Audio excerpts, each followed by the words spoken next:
O que ele já decidiu, hein? Fala, eu sou o Lucas e hoje eu tô aqui para mais um vídeo do canal Quicando a Bola, dessa vez falando de Libertadores. Bahia jogando aí na Libertadores, o pioneiro, vitória por 1-0, triunfo por 1-0 do Bahia em cima do Nacional lá no Uruguai.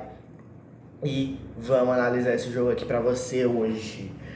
O time do Bahia, a gente sempre que vai falar de um jogo do Bahia, a gente tem que começar falando sobre como foi a disposição tática dos jogadores da defesa, né? Porque o Bahia do Rogério Ceni roda muito o elenco, mas principalmente na defesa, e aí às vezes as funções de cada jogador que joga mudam em decorrência disso.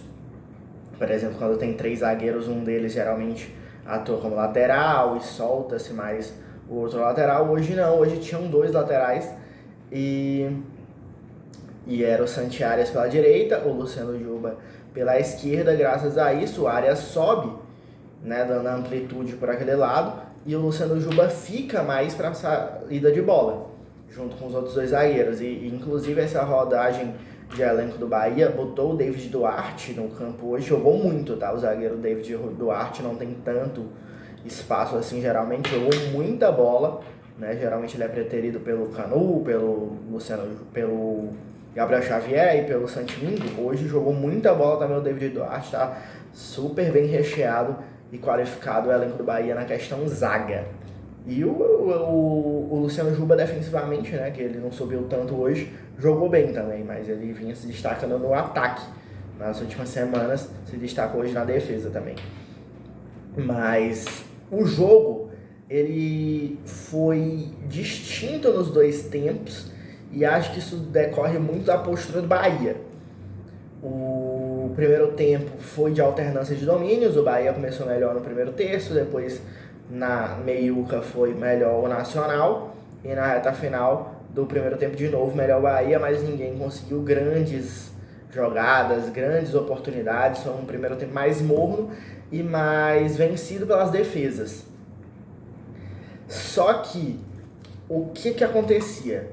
Nesse momento em que o Nacional foi melhor, ele tocava muito a bola ali entre os zagueiros e próximo ao grande círculo, né, já no campo de ataque muitas vezes, mas não conseguia geralmente passar da marcação do Bahia, que quando estava marcando a saída de bola lá na área do Nacional, era pressão, era marcação alta, mas quando o Nacional conseguia já ter saído e chegava para trocar passes no meio campo, o Bahia se fechava completamente num 4-5-1, muito baixas as linhas.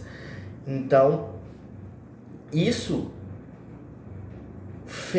travou o jogo do Nacional no primeiro tempo, e o Nacional não conseguia imprimir muitas jogadas, muitas infiltrações realmente para o ataque, e tentou muitos cruzamentos. Isso até no segundo tempo também era meio que a característica, a falta de repertório do time mesmo, mas o Bahia com essa postura muito compacta na defesa, 4-5 muito próximo à grande área de defesa, no momento em que o Nacional tinha a bola. E isso se manteve no segundo tempo. E provavelmente qual era a estratégia que se confirmou no segundo tempo? Tentar pegar essa bola para sair o contra-ataque, né? Só que se o Nacional não consegue atacar, como é que contra-ataca? E assim, o crescimento do Bahia no segundo tempo não é só por isso que eu tô falando. Até porque o Bahia começa atacando, né? Quem começa melhor o segundo tempo é o Bahia, nos primeiros 7 minutos, mais ou menos. Mas esse segundo tempo foi mais lá e cá, porque o Nacional começou a conseguir vencer essa linha de marcação do Bahia baixa. Talvez cansaram um pouco, né, dessa marcação realmente muito bem disciplinada no primeiro tempo. E o Nacional foi conseguindo chegar. Então ficaram os dois times tendo muitas oportunidades. Por quê? Porque o Nacional conseguia atacar para o Bahia poder contra-atacar. E o Bahia tem jogadores de muita velocidade, como o Cauli, que jogou muito, né? Às vezes está sendo reserva esse ano, mas hoje foi titular, jogou muito. O Eric Pulga, que fez o gol. O Lúcio Rodrigues é um jogador de velocidade. Então o Bahia conseguia contra-atacar o Nacional. E graças a isso conseguimos ter um jogo mais legal, mais emocionante, mais laicar. Óbvio que no final o Nacional tava mais com volume, mais pressão, tentando buscar o gol de empate, mais presença no campo de ataque, mas o Bahia só não conseguia os contra-ataques também porque o Nacional tava fazendo falta. Toda hora derrubava o jogador na hora que puxava o contra-ataque. Então, acho que foi esse o cenário do jogo no primeiro tempo, mais alternância de volume de jogo no ataque, mas sem muita criação. E no segundo tempo, o jogo mais laicar, graças a essas tentativas mais bem sucedidas do Nacional, que eram contra-atacadas também com até mais eficiência pelo Bahia. E Bahia que conseguiu essa vitória, a primeira vitória na fase de grupos da Libertadores em 2025, com o gol de Eric Pulga. Eric Pulga é muito louco, né? Imaginar, lembrar aí tudo que foi a trajetória desse jogador nos últimos anos. Ele que estava no Ferroviário no começo de 2023 e hoje joga Libertadores. E no Ferroviário acabou com o Bahia, inclusive, num jogo de Copa do Nordeste, acabou com o Ceará em jogo de Copa do Nordeste ou do Campeonato Cearense, não vou lembrar agora mais nenhum dos dois. E foi contratado pelos dois e já tá fazendo muito estrago no Bahia, já fez muito estrago pelo Ceará. Mas no primeiro ano, pelo Ceará, quando o treinador Guto Ferreira chegou lá, o treinador Guto Ferreira que também tem história no Bahia, e história boa, tá? Eu vou fazer uma crítica ao Guto Ferreira, mas ele foi muito bem em algumas passagens pelo Bahia e muito bem na primeira passagem pelo Ceará. Mas nessa segunda passagem pelo Ceará ele não foi nada bem, e um dos piores momentos, talvez o pior momento, talvez só perca para o jogo que realmente custou, eu nem lembro se custou o cargo dele, mas talvez sim, contra a Tombense, que estava 2-0, ele recua completamente o time e leva um empate.